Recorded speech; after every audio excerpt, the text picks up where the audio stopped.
भाई व बहनों, मेरे चैनल पे आपका स्वागत है। मैं आपको एक कृष्ण भजन सुनाने जा रही हूँ। अगर आपको पसंद आए जरूर सब्सक्राइब कीजिए, लाइक कीजिए और कमेंट कीजिए। सबको हमारी राधे राधे। सुनने के लिए ढेर सारा धन्यवाद। बोले वृंदावन बिहारी लाल की, बोले राधे सरकार की। अरे प्रीति ऐसी कीजियो जैसे लोटा डोर, ओ प्रीति ऐसी कीजियो जैसे लोटा डोर।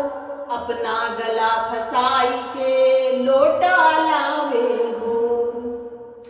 बोलिए श्री वृंदावन बिहारी लाल की।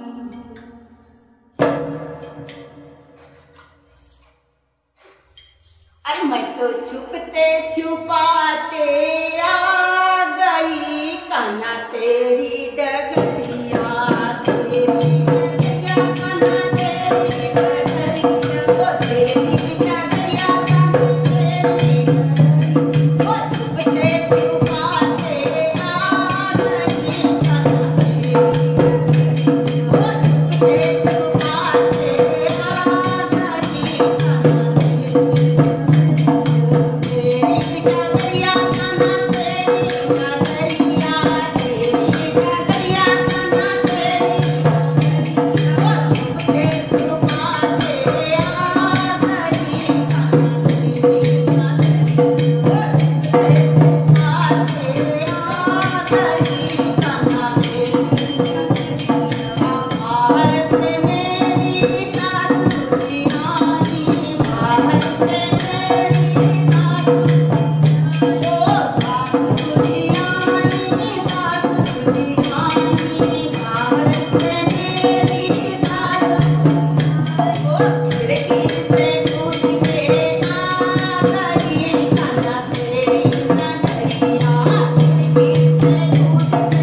कान्हा तेरी डगरिया, ओ छुपते छुपाते आ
गई कान्हा तेरी नगरिया।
छुपे